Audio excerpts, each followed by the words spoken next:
Well, good. Turn on my mic. Oh, Dan, you do testing. Testing. Although this mic is separate from the system. Good morning, everybody, here at the Wadena VFW, watching on YouTube. This is a live stream.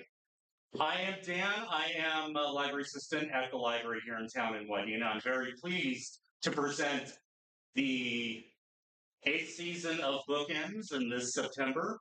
We have Mr. Wendell Affield, and he's going to do a talk about his memoir, Muddy Jungle Rivers, he has his books on sale. He has 4 books out, including Barbara, Pons, and Herman. Is that the order they come in, like the chronological? They're all freestanding. You can, they're totally freestanding stories. They don't have to be in sequence. Well, you have a fascinating life, so it's great to read those and do it in order.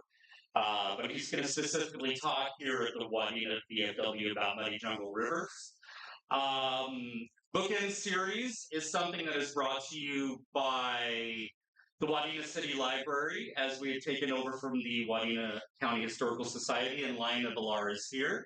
Thank you for being here, and thank you for handing off the series to us. I think it's a perfect fit. Bookends is also funded by Five Wings Arts Council, and they have graciously provided state funding to this. It's through the Legacy Amendment grant that was, the Legacy Amendment was passed about 15 years ago. So it is funded by the state and the voters of the state of Minnesota. I have surveys. That's the reason why I tell you that. It's very important to get surveys back so that we know this is what you want to see, because it is your tax dollars funding it. Everybody's been here, right, at the Wadena VFW? So you know where the restrooms are? Okay. Sometimes at the library, I have to let everybody know where the restrooms are. So please lower your cell phones. I'm wondering if there's something else that I needed to say. Hello, everybody on YouTube. This is a live stream, so I hope you enjoy. Ladies and gentlemen, Mr. Wendell Affield. Thank you, Dan. Dan, is your name Touchette or Touche? Just not the microphone. It is Touchette, but I know I have Michigander, second, third, fourth cousins that will pronounce it a Touchette. So right now, either way. Okay. Well, I always make notes for my talks, but then I never look at them. So I was telling a couple of the folks here earlier how my mother was committed to Ferguson Falls State Hospital when I was 12 years old. And the next 4 years, I went through 5 foster homes. Well, the summer of 1964, I decided I'd had enough of that. And just waiting at the railroad tracks for the train to go by reawakened a memory of that summer of 64. I jumped freight car and spent the summer out west living in hobo camps. I visited my grandmother in Seattle. But most of the summer I was homeless, living out of garbage cans, stealing food, doing whatever. But the time on the railroad cars, I was just a 16-year-old kid.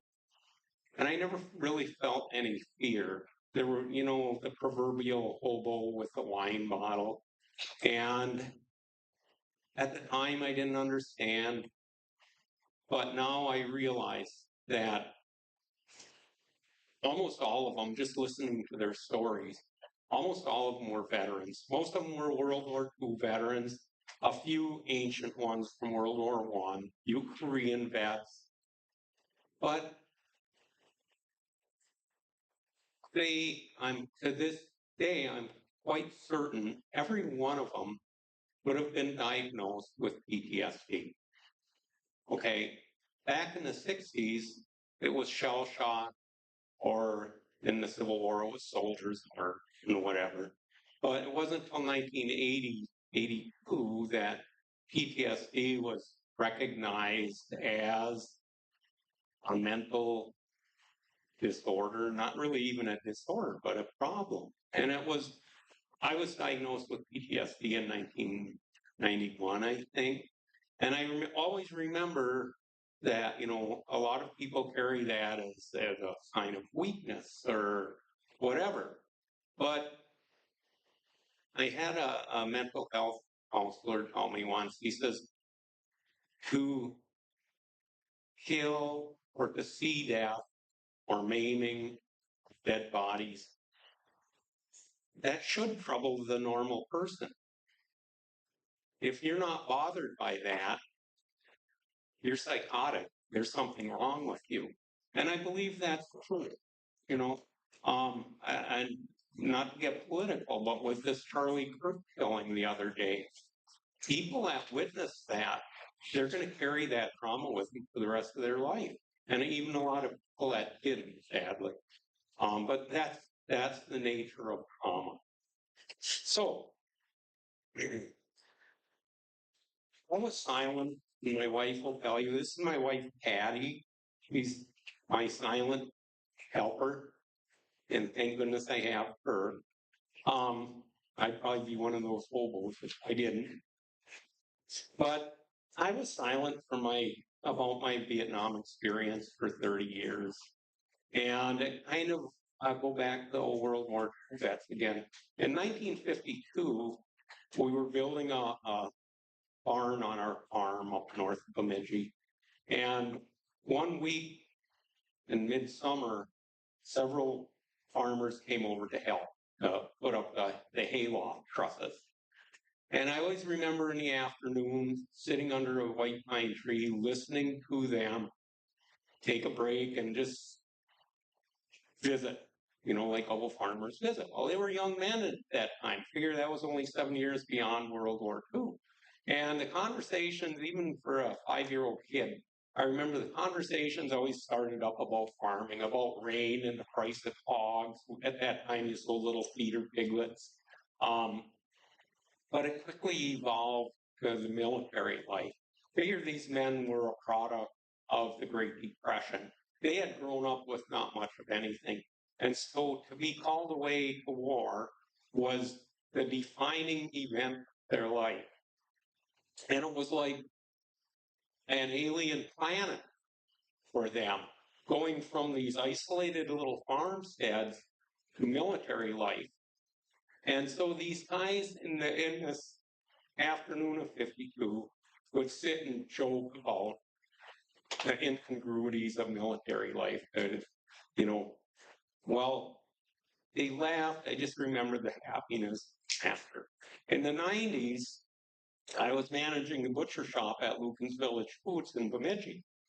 And some of these same veterans would come in and visit with me while their wife was shopping. And again, a few of them started sharing a military experience story with me. Only this time, it wasn't a story of humor. It was a story of trauma, of the day they had been wounded, or the day they lost a buddy, or the day they had been captured. And some of them walked away choked up, wiping their eyes. And they took their stories to the grave with them.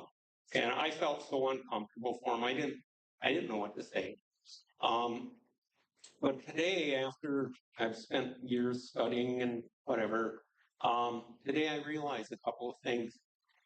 Those old guys knew me from the time I was a kid, and they must have had a level of trust with me to share their trauma story. It's very possible it's the first time they ever attempted to tell their story. And the other thing I've come to realize, it was probably the anniversary date of their trauma. Trauma anniversary dates are very powerful triggers. So think about that.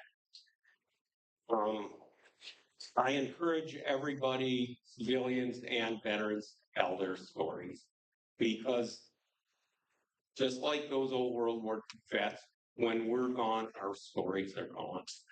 So I was, a few years after Muddy Jungle was published, I was invited to speak at a North Country Hospice volunteer dinner in Bemidji.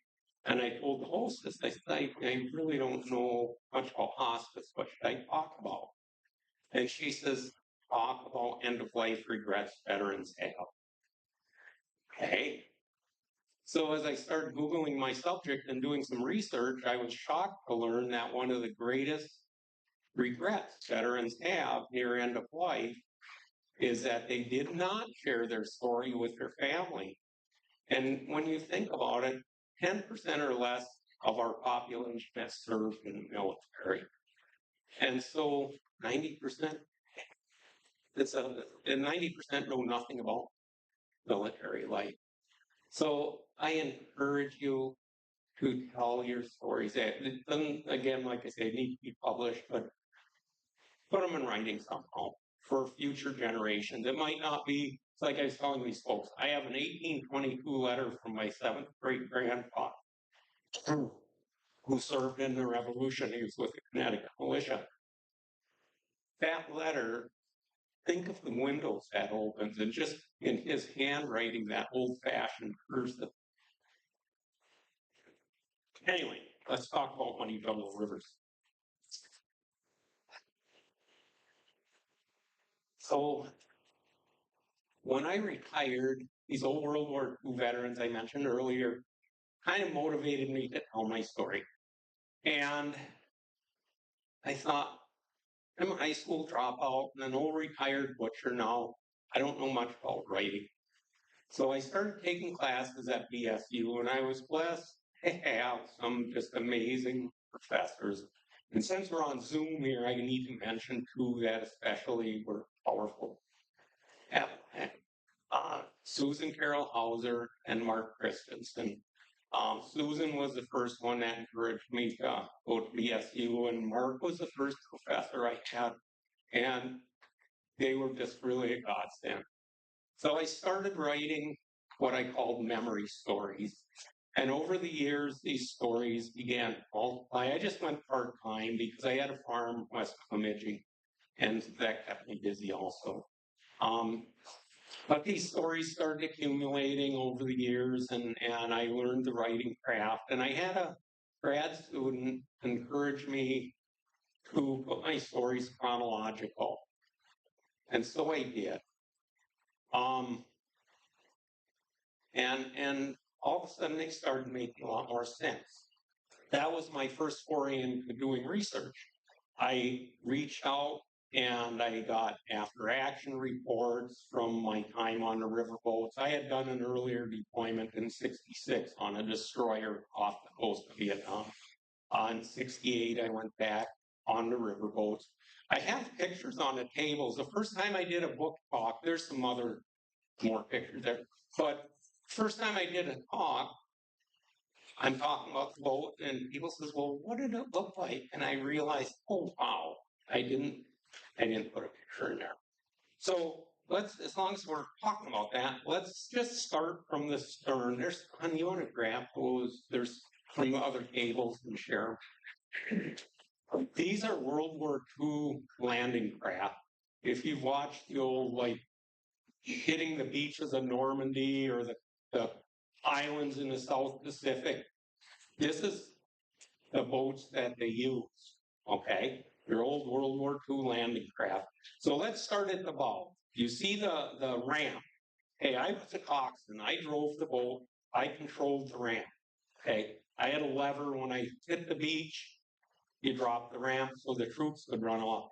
So there's the ramp, and you look just after that, you'll see a canopy. You can see a T9 right on there. That's boat identification, so helicopters could see your boat.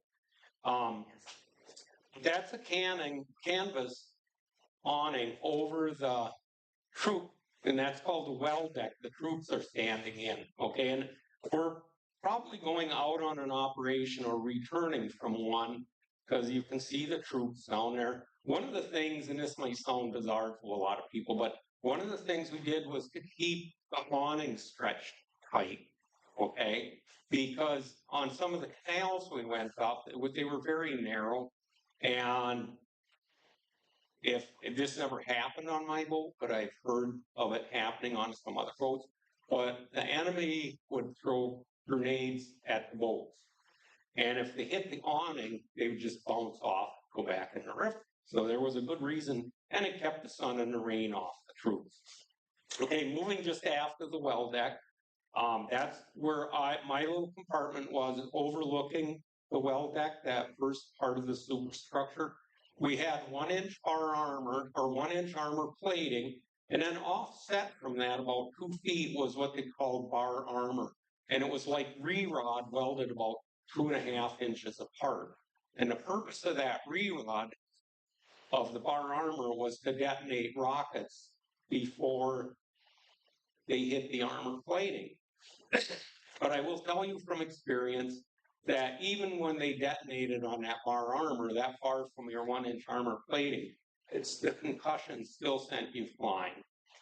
Okay, and I wonder today, and I go down a little bunny trail here, just like those old World War II vets, the hobos, in the 70s and 80s, we had all these burnout, druggy Vietnam veterans. Everyone wrote off as losers.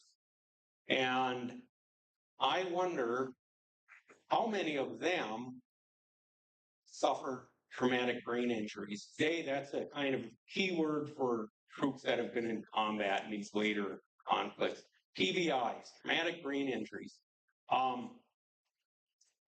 No such animal when we were young. When I got hit, I had a rocket burn through the armor in my compartment, okay, and I got sprayed with shrapnel and stuff. I had blood running out my ears. I was pretty messed up. I don't recall, I was medevac and whatnot. I don't ever recall getting checked for a concussion. Think about that. And multiply that hundreds of thousands of times of wounded troops that I know must have had some damage to their brain. So, sorry to carry on. So, okay, we have the bar armor and the 1-inch armor plating, and see the man standing underneath the ensign. He would be the boat captain's position. He squatted down between the armor turret, the gun turrets. We had 250 caliber machine guns, one port, one starboard, and then just above that and aft, we had a 20 millimeter mortar. So we were really heavily armored and armed. The boats were very, very slow. If you're going upriver against an ebb tide, we were lucky if we were moving 4 miles an hour. Okay, so we were designed kind of to sit and slug it up. And like for me as a coxswain, when we got in an ambush, they were 2 bunkers dug into the riverbanks. My goal was to turn the boat, ram that bunker, and drop the ramp on top of it, and that would eliminate that threat. Okay, so on the very stern of the boat, we have mine sweep. That little reel is kind of hard to see, but that was for mine sweep gear. That was one of our projects that we had to sweep the rivers. Like I say, we had a 7-man crew. We lived on the boats. We just had little canvas bunks, no mattresses or anything. That's what we slept on down the well deck and the aft in the well deck. And we didn't have a bathroom. You lost modesty real early on because to do your business, you had to squat on the stern of the boat. And you'd have fishing sampans sometimes from here to the table from you. You know, but that was the way life was. That's the way life was. To do our laundry, and we didn't wear much because it was always so hot. I usually would wear flip-flops and cutoffs and no t-shirt. But when we did do our laundry, we would just tie it on a rope and drag it behind the boat. That was our laundry. We didn't have anyone like iron our clothing. So that was what I was on. So I want to read just a little bit from my book. And as I say, I encourage everyone to tell your stories. And so you might wonder where your story begins. Well, here's where I began my story. Pelt prices dropped the autumn of 1964. Prime skunk hides, now this is just after I came back from riding the rails, came home from school. Prime skunk hides, winter coat glistening, straight clean, no skinning nicks, stretched and dried, brought $4.75. Muskrat, weasel, and raccoon pelts sold for considerably less. My older brothers had left the farm. I felt used, having to pick up their share of the barn chores. After scrubbing down and changing clothes, after a liberal dose of Old Spice deodorant, skunk musk and cow smell shadowed me to school. Town kids laughed and girls remained at arm's length. Post-World War II social upheaval was the catalyst that had brought us to the farm. In 1949, my mother Barbara was a divorced concert pianist, Juilliard educated with 4 children, living in a tiny New York City apartment. Herman was an Army veteran, 8th grade education, living on a 160-acre farm in northern Minnesota. They met through Cupid's Columns, a Lonely Hearts Club catalog. We moved to the farm in October, and they were married 4 months later in February of 1950.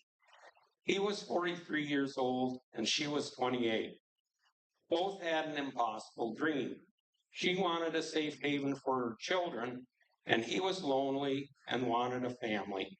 So 1950s was a very volatile decade for Herman and Barbara.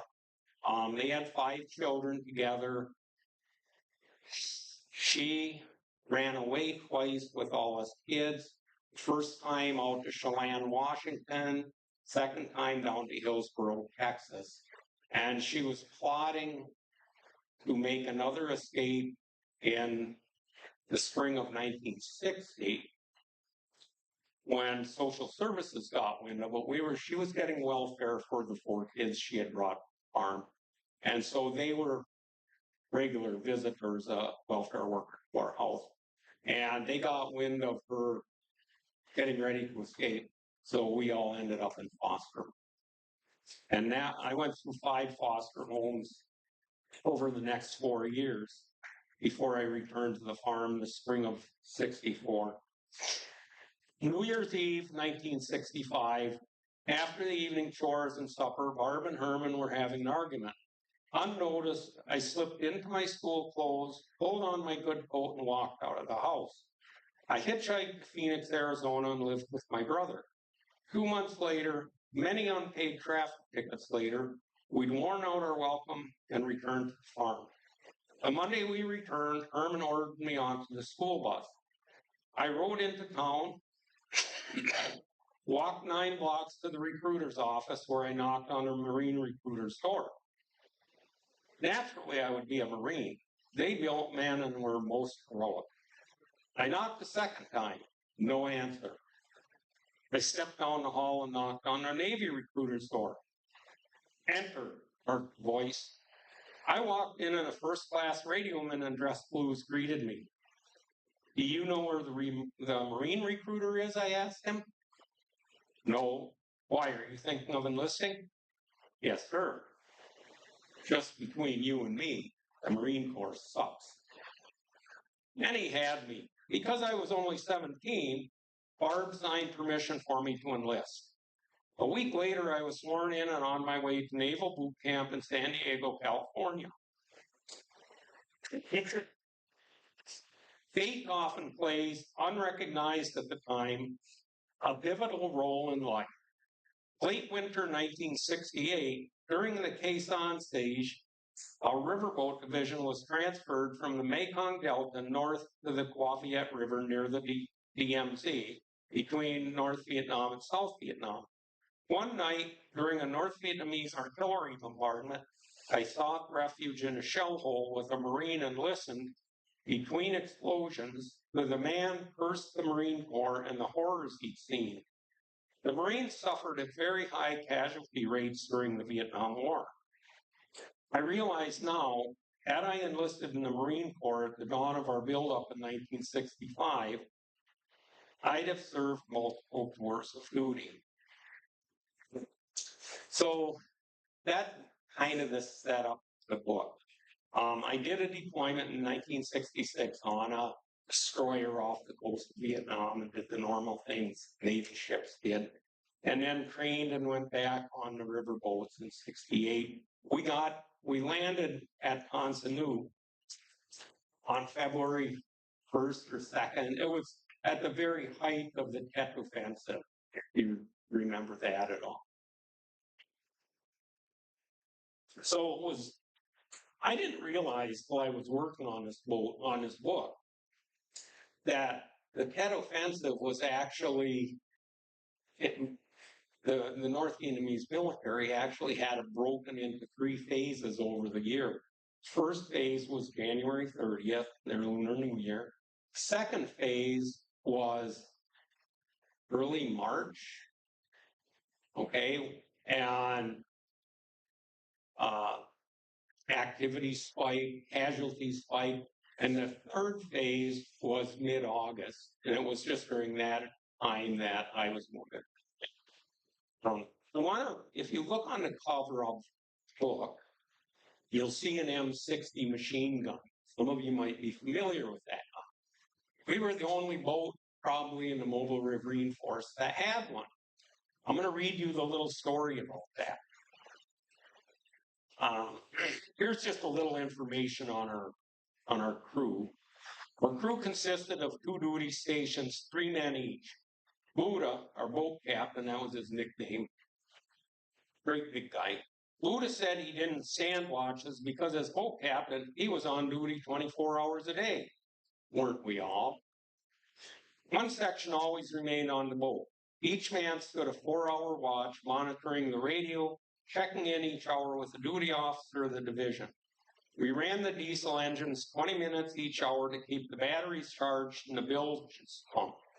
Professor Crow and I had duty that night.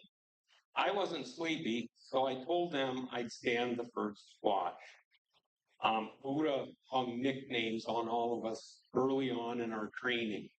I got off easy. He called me Eighth for Affield, Eighth.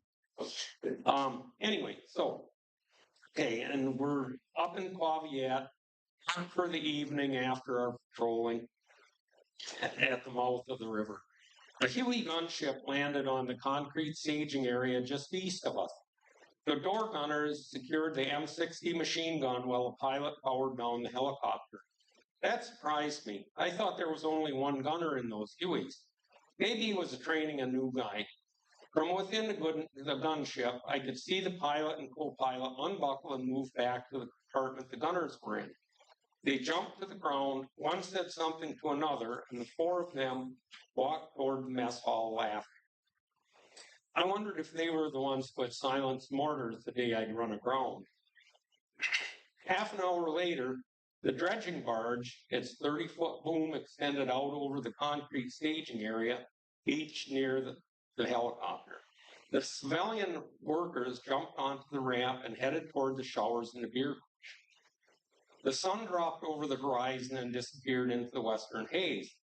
I lay on my coxswain flat canopy and watched the stars come out. Settling in for the evening, I tuned our transistor radio to Hanoi Hana, the communist propaganda station broadcast from Hanoi. A lot of men over there listened to Hanoi Hana. That station played really good music. The North Vietnamese station played a better assortment of music than our armed forces network. She'd Rather Be With Me was just ending. Listen to that, you Marines at Quezon. You miss your girl? Maybe she'd rather be with your friend back home. Warm, soft, safe, sitting under stars in a new Mustang convertible. Maybe she's forgotten all about you, burrowed into the sand like rats. And so she was a propaganda arm of the North Vietnamese. Okay, so I'm in this piece, I'm dozing off. I slept on top of my coxswain flat quite often because the mosquitoes were bad, but not as bad as in the well deck. You had a little bit of breeze, so you didn't have quite the smells and the heat. So I'm laying on top of my coxswain flat, dozing. Incoming, Crow's shout jolted me awake. A blast nearby reinforced this morning, and I was buffeted by concussion. Crook climbed down his 50 caliber turret into the coxswain flat. I jerked awake and heard the diesel engines cough to life. The boat surged back, stern ricocheting off another boat in a frenzy to escape the shelling. Bring the stern to starboard, I yelled down to Crow as I placed the Starlight scope back in its case and snapped it shut. Is there anything I can do? Professor called up. It was the three of us on duty that night. Go get in the 20 millimeter cannon turret, I told him. If we receive fire from the north bank, open up, I yelled down. Crow, kick her ahead. You're clear of the other boats. How about if I take the helm, Crow? Get in the turret, Professor asked. Whatever, just hold her midstream, aim toward the ramp, just in case we see Buddha and the others show up from the beer hooch. We watched as NVA 122 millimeter high explosive projectiles slammed into the base. The staging area seemed to be the main target. It was uncanny how accurate the shooting was from 8 miles away. A pellet of ammo received a direct hit, scattering rounds which soon started going off in an impressive fireworks display. A petroleum ladder ignited, illuminating the water. I caught glimpses of dredging barge each time a shell detonated. Boom extended skyward. A helicopter nestled nearby. 3 men emerged from the inferno. For an instant, I thought it was part of our crew, but they jumped aboard the chopper. I watched the rotor turn as the pilot powered up. Then they were rising. A round detonated near them, almost where they had been parked. Was that a lucky shot? Concussion buffeted the chopper toward the extended dredge boom. The rotor smashed in a shower of sparks that blossomed into a fireball. The stricken chopper plunged to earth as I watched in horror from our safe haven in the river. Fire glowed white for a few minutes, but quickly died to an amber shadow, flames licking at small mounds. Somebody needs to get in there, Professor shouted up to me. There might be survivors. Everybody's in the bunkers. They probably don't even know it crashed, I yelled back. Incoming artillery whistled over, now slamming down beyond the swale the hooches were nestled in. Our boat was closest to the crash site. I think the shelling has shifted inland. Nose the boat up to the beach. I'll run over and see if anyone is alive. We should stay in the river, Crow called out from the turret where he'd been listening. Buddha said when there was incoming to stay midstream. There might be somebody that needs help. We're the closest ones to them, Professor called back to Crow. Buddha's going to be pissed. Suppose there are gooks hiding on shore waiting for us. Professor's right. Shut up, Crow. Suppose you were laying out there, I yelled. Pull her in. Crow grabbed me a shotgun and handed up. Crow mumbled something to Professor as he opened the small arms locker. Load it and put one in a chamber, I called down. Professor, keep me in your view. If anyone comes toward me or if I start shooting, back out into the river. I heard Crow chamber around and a few seconds later felt the barrel bumping my leg. I grabbed the gun and flashlight as Professor nudged the bow against the concrete ramp. I climbed down from above and moved forward along the catwalk. Pausing for a moment in the shadow of a ramp, I looked inland, then dropped to the concrete, shotgun aimed at flickering shadows. 10 meters from our boat lay the stricken chopper, now a skeleton of twisted ribs and framework. I shined my flashlight about, hoping for a miracle. A smoldering mass hung out the opening where I'd watched the gunner a few hours earlier. A skull rolled out, bumped my feet, and came to a stop. Shards of skin dangled, and I realized what the seared meat odor was as the flesh shriveled in a flare. Like a candle just before it went out. I staggered back, stumbled and fell, spraying vomit across hot concrete. The skull had a baseball-sized hole on top of it. When I fell back, I tripped over an M60 machine gun that had snapped loose in the explosion. It was a gun I'd watched the Huey gunners secure earlier. On impulse, I picked it up and rushed back to our boat, threw it on the catwalk, then pulled myself up. The instant I was aboard, the engines were thrown into the reverse and the boat moved back into the river. So that's how we ended up with this M60 machine gun. And that became Buddha's trademark. He loved that gun and he carried it with him everywhere. So about 4 months after that happened, we were sent back down to the Mekong Delta. In early July, we went on an extended operation down into the if you look at the map of Vietnam, you'll see it's called the Khao Mai Peninsula, way in the very southern part of Vietnam. We went on an extended operation down there for 10 days, and it actually wasn't a lot. We got in one ambush down there. I wrote a bit about it because it was interesting. I have a really neat picture of myself with some Vietnamese kids sharing some food with them and stuff. But it was just a few weeks after that, on August 18th, 1968, that we got in a severe ambush. They said later it was a battalion-size North Vietnamese that got us. And that day we had 82 American casualties, 5 killed. And so, yeah, I was medevac out that day. That some of our boats had a little landing pad on top of them because down in the Delta, everything was like 2 feet above sea level, so there were no solid surfaces for medevac choppers to land. Anyway, I was medevac off the river, me and many other guys. Excuse me. I just got one of those shots for flu or whatever, and all of a sudden I'm popped. I don't know, maybe I'm anti-whatever.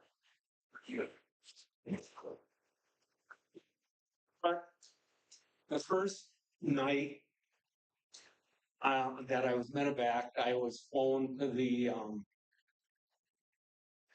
Politan, USS Politan. It was a hospital ship in the Mekong River and stabilized. And then the second day I was flown, and me and many other guys were flown to 3rd Army Field Hospital at Consonu, and I was there for 2 days. One of the things they did when I got there, a doctor, my face was kind of a disaster. My eyes were all swollen because when the first rockets, we took, I guess I didn't talk about that. We took 7 rockets just in a matter of moments. We took 7 rockets to our boat, and the first 2 were to that awning over the well deck. So, and they were called 57 recoilless or point detonating. The shrapnel showered down onto the troops. So I learned we had like 30 troops on board that day. One was outright killed. Some of them were severely injured. 28 of those 30 got Purple Hearts that day. So you can imagine that whole platoon was incapacitated. But on a radio, when we took those first 2 rockets, the division commander on another boat called for a damage report, and I had my face right up against my 1-inch armor slits, 1-inch slits in my armor plating. And just as I did that, a 3rd rocket hit my bar armor just below my face, and the concussion burned my eyes and sent me flying. Anyway, so I'm in this hospital in Consonu, and they bandaged my eyes. They were just puffed closed almost. And they were concerned about getting an infection in them. And here I was a 20-year-old kid, and I was just terrified of being blind because they didn't know if I was going to lose my sight. Well, I was there for 2 days. Then I got sent to Japan to the 6th Field Hospital in Yokohama, and I was there for about 7 or 8 days. And after about 5 days, they would change the dressing each day on my eyes and put salve in them and stuff. And besides cleaning my other wounds and whatever. But I could see, and it was very, very blurry. And they brought me down, and I had an eye exam for glasses. They didn't know where to ship them, so they sent them to the farm up in Bemidji. Well, several months later, in late October, I believe it was, early November, I finally got my convalescent leave and went to the farm, and the kids pulled those glasses out and I put them on. Well, by then my eyes were healed, and it was literally the proverbial Coke bottle glasses. You couldn't see anything. They were just so thick. So, and just another quick story from when I first leave. My little brothers and sisters, they wanted to hear about the war and stuff. I want to talk about that. So I started telling about our SEER training, our Survival, Evasion, Rescue. It was a training we had before we went to Vietnam. And I said, yeah, and they sent us up Whidbey Island for a time, and they didn't give us any food. We had to live off the land. I says, well, we'd catch minnows and eat them. Well, how'd you cook them? Well, we didn't cook them. We ate them raw. And my little brother, Danny was 10. He says, yeah, I wanted to eat raw fish. I dare you to eat my goldfish. So we dipped it out of the own hatch. He never dared me to eat another goldfish. Anyway, getting back. So I flew from Yokohama, Japan. They loaded us onto these C-141 Starlifter medevac choppers, or planes, sorry. And by then I was considered walking wounded. So I was in the front third of the plane. Our seats faced aft. So we spent however many hours, 20 hours, I forget, sitting in this airplane. In the middle of the plane was stretchers stacked 4 high, I think, with the more critically injured and amputees. And the rear third of the plane, there were pallets of coffins strapped down. So I like to think now it was a flight literally from death to life, returning to the world. So we landed in Anchorage. They offloaded everything for the West Coast. Then we landed, I forget the name of the base, in Southern Illinois, and they offloaded all of us for the Midwest. And then the plane proceeded on to the East Coast. Well, so I was on a hop up to Glenview Naval Air Station, which is just north of Chicago. Our plane landed there, and they loaded us onto hospital buses and a few ambulances for the critically injured. And it was a convoy that was driving off of Glenview Naval Base. And as we pulled off, this is August 29th, 1968. As we pulled off the base, we were surrounded by anti-war protesters, and they were very vicious.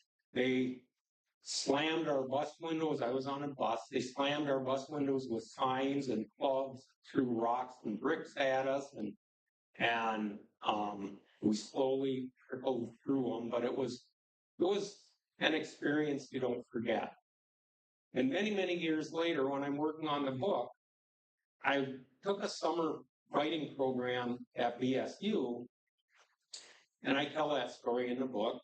And I took a class with this visiting professor, and I submitted that story as my essay to class. And in his comments, he wrote, "This isn't possible. This is not true. This could not have happened. My parents were anti-war protesters. They were nonviolent." And all I think of is, you idiot, you weren't even born. You don't know how it was back then. And so I thought I need to try and find an answer. So we drove down. Patty's from Racine, Wisconsin. We went and visited down there, and I left her with her family, and I drove on down to Illinois to see if I could find an answer. And I had called ahead. It's almost falling off. Oh, Okay. can't miss out my curls. Anyway, I had called ahead and I spoke to the library down in Glenview, and I called the Historical Society in Glenview and I told them what had happened. Excuse me. I told them what had happened, and that was a couple of weeks before my visit. So I got down to Glenview and visited the library. Yes, her library stand. And what I learned was that, and again, if you're at all historians, August 29, 1968 was the most violent day of protests at the Democratic National Convention held downtown Chicago. And Mayor Daley had requested Army troops to back up the law enforcement. And so here was this big headline on the Glenview Daily News or whatever newspaper, 3,000 troops, Army troops had been flown in and were bivouacked at Glenview.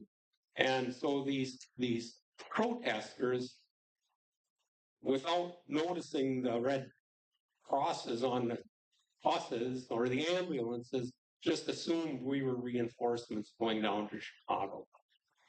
Doesn't say much for the intelligence of protesters in my book. But anyway, when I went to Glenview Historical Society, those folks had come to the same conclusion, and I'm confident that that's what happened. No rational person would, assault buses of wounded. But anyway, so I was at the hospital up there for about 2.5 months, and my 4 years were in. They sent me to the VA hospital in Chicago, and I remember they gave me hearing aids, which didn't do a lick of good, but they gave me a 10% disability, shrapnel wounds that were visible. And so I remember my first disability check. I can't remember, it was either $14 or $24 a month. Really impacted my lifestyle. So I was in the VA system, and the reason I mentioned that is because, like I said earlier, for 30 years, I just never did anything about my military service. In the early 90s, by then we had moved back here. Patty and I moved back up here in 1980 with our family from Milwaukee. I got noticed to come in for an Agent Orange physical because they were doing that registry in the early 90s. And this young doctor was seeing me, and he was amazed to see that I had been in the system since early 1969. And he asked what happened. And I says, well, I told him I was wounded in Vietnam. Well, what happened? Well, I was wounded in Vietnam. Well, tell me what happened. So all of a sudden, I found myself like these old World War II vets getting choked up. And he asked me, he says, have you ever been interviewed for PTSD? What's that? Never heard of it. Post-traumatic stress disorder. No. Anyway, I was interviewed for that and was diagnosed with PTSD. So I'm one of those nutcases you see running around. So the VA put me in this therapy program in Bemidji with about a dozen other veterans. And one of them, I learned pretty early on that I wasn't really a complete type person, because some of the guys that try and one-up each other about their traumas, whatever. But sadly, one guy did take his own life during those years. Another one, I was at work one day, and he called me up, and he says, Wendell, I just can't take it anymore. And I said, I'll be right there. So I drove over to his house and loaded him into my truck, and we drove down to St. Cloud, and he was admitted into the psych ward. And at that time, I don't know if they still have it or not, this was in the mid-90s, they had an inpatient program in Topeka, Kansas. And this man was sent down there for 6 months. And whatever they did, 30 years later, he enjoys his grandchildren. So that was a success. But when he came back, he brought a flyer about our Mobile Riverine Force Association. And I called a number on it. And I want to read a little bit here.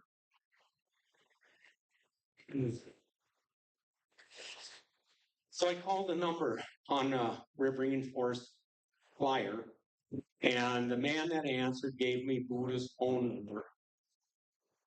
And I called it up. And this would have been in 1991. So I called. Hello? A gravelly voice answered. Buddha? This is Ed Thomas, he answered. Excuse me a second.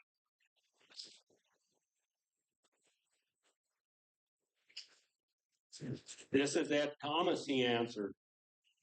Silence for a moment, then he said softly, some people called me Buddha long ago.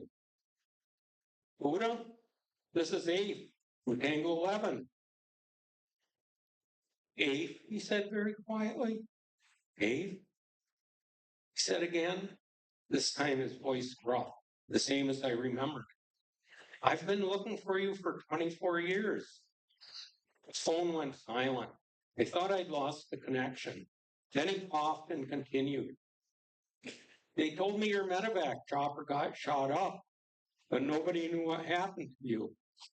Another pause. I heard Buddha's sharp intake of breath. When we got back to the Benoit, 2 days after the ambush, nobody knew what happened to you. He pulled his breath in again and let it out in a sob. I tried to find you. You were gone. I was shocked by his emotion.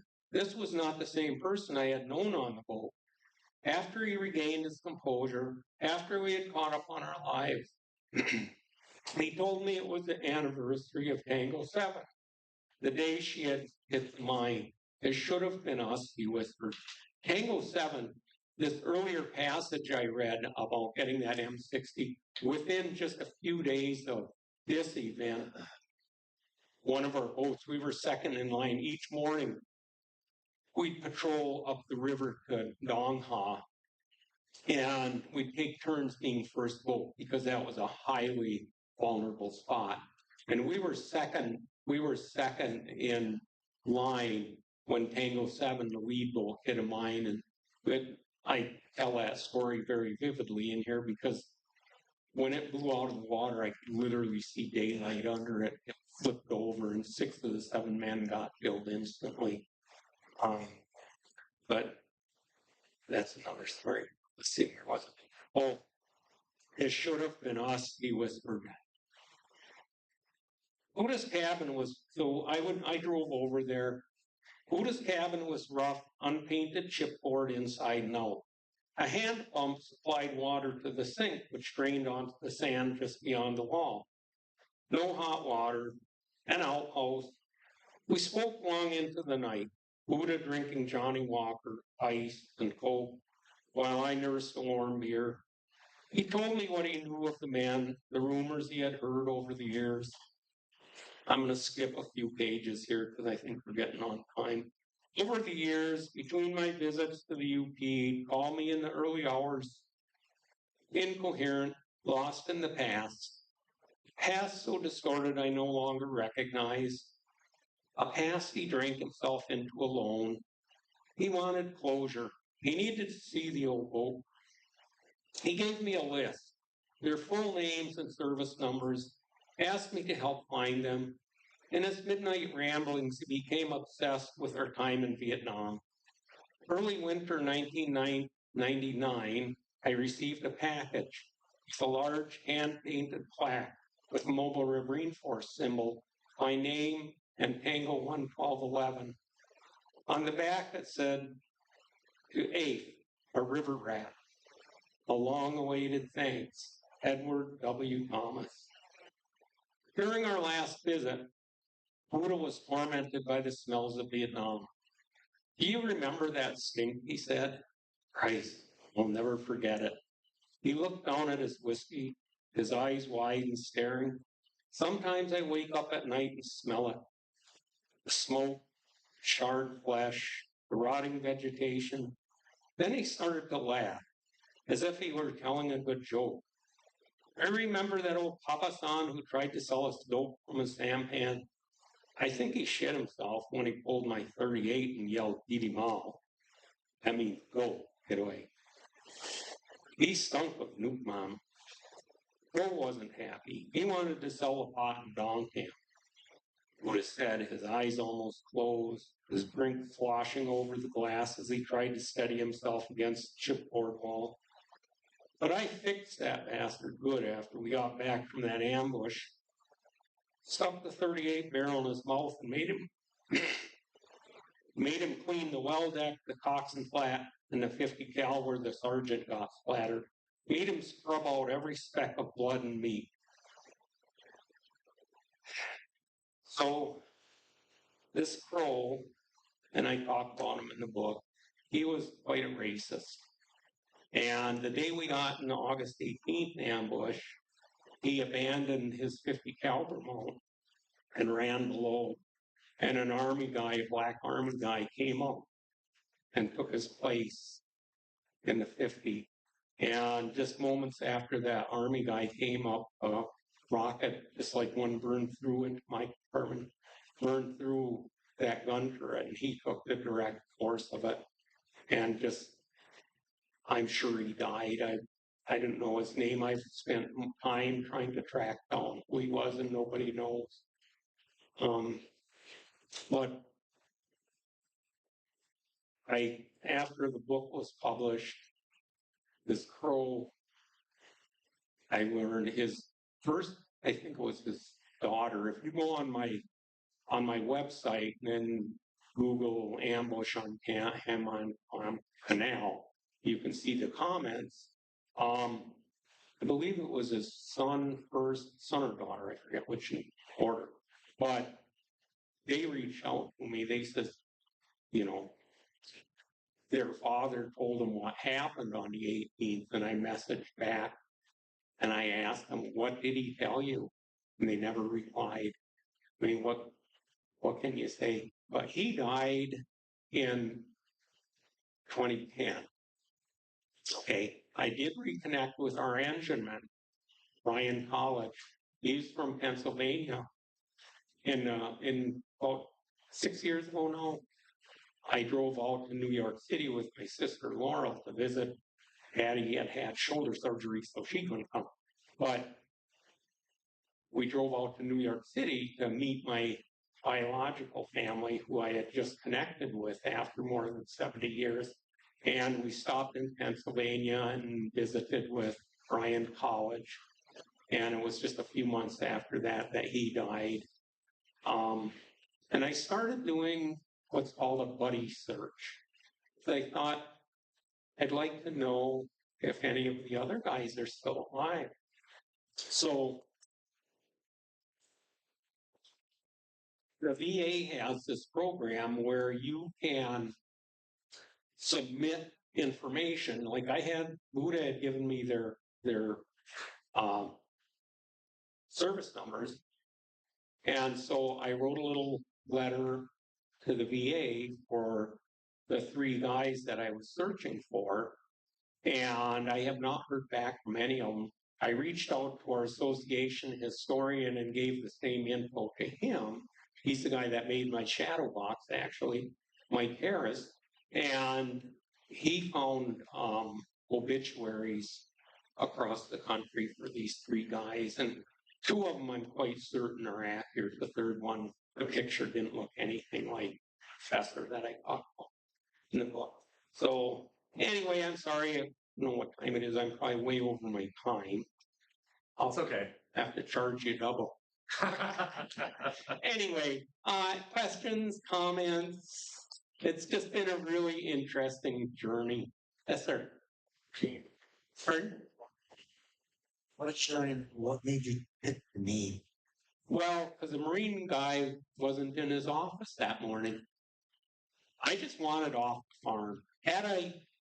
Just like I read in the book, had I knocked on the Marine Corps guy's recruiter's door first, and nobody answered, so I went next door to the Navy. You have to understand, I was just barely a 17-year-old kid, and most 17-year-old kids aren't very mature in reasoning. That's my excuse anyway. What branch were you in? Marine Corps, okay. I came when I was 16. Oh, wow, okay. I said, well, you have to finish school first. Oh, I did that, finished high school. There were 6 of us out of our senior class, all went to San Diego. okay. What year did you enlist? 73. 72, okay. So you're a little bit younger than I am. I enlisted in 65. Quick take. No, you would have been a little too young. But I knew I wanted to go into the Navy, so I was okay. I just had, and always went to join, and the recruiter said, we are going to the East Coast. And I said, no. He said, we knew you told so. I said, I haven't signed the paper yet. Just we're going to San Diego. He went out of the office, came back, and he goes, well, you're going to San Diego in about 5 minutes. Okay. Thank you. Thank you. You know, just real quick comment on Marine Corps boot camp in San Diego. It at that time was right adjacent to the Navy boot camp.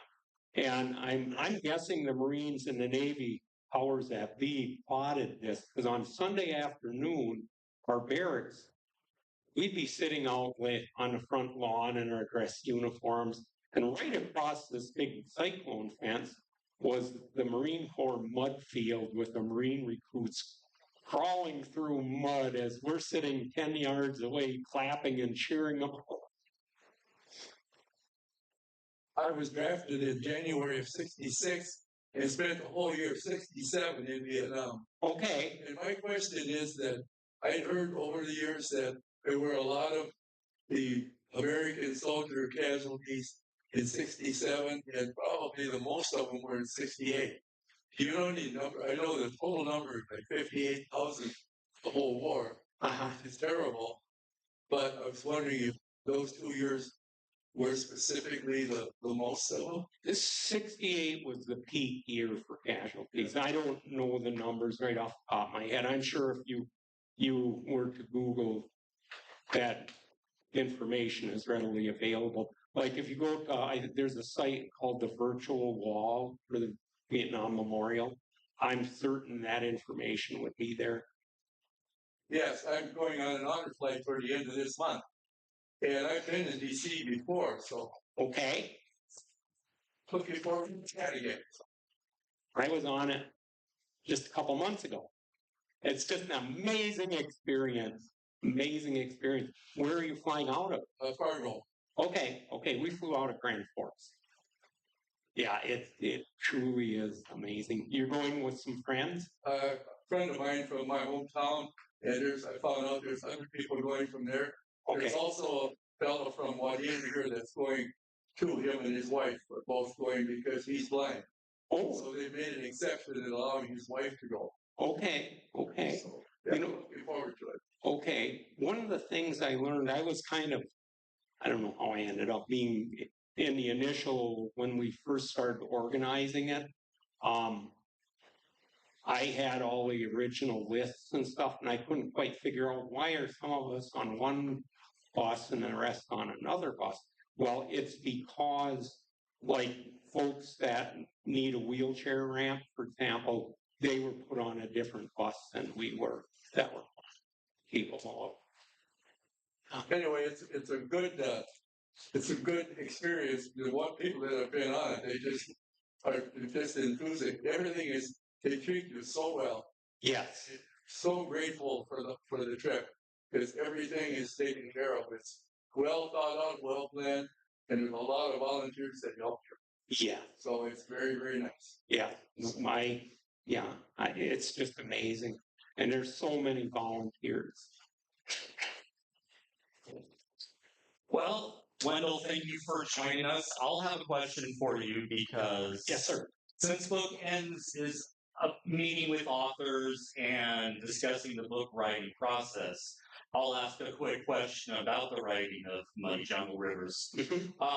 So, from the time that you decide to write the book to when it's complete, ready to self-publish, because I know you have your publishing company. How long does that take? Really depends on the project. Muddy Jungle Rivers was created from 10 years of essays. I never planned to publish a book, okay? I just wanted to tell some of my stories. And so when I started taking the classes, I always remember the first class I took with Mark Christensen, the English professor I mentioned earlier. And he gave us a writing prompt, a really simple writing prompt. What do you want to write about? And I remember I figure I'm just a high school dropout.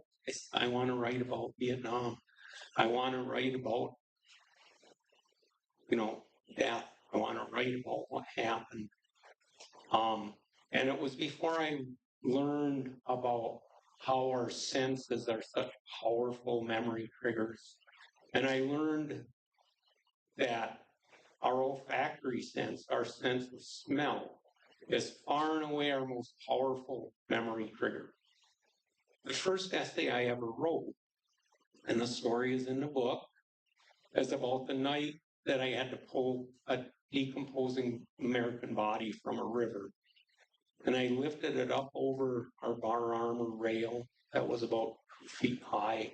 And I slipped in the juices. I ended up falling and it rolled right over on top of me. And that was the first memory story I wrote. Surprisingly, story of the day I got wounded was one of the later stories that I wrote. Maybe I just wasn't ready to write it. But for me, it was a learning curve. All 4 of my books are totally based on fact, research, memory. And so they really came together fairly quick. I'd say on the average, to answer your question, 2 to 3 years. It really depends on the story that you're working. And it's different for every writer. Some people work for decades on a single idea, a single work, and some people can just write a novel-length book, once a month and have 12 of them ready. So, all right. Well, thank you so much for coming here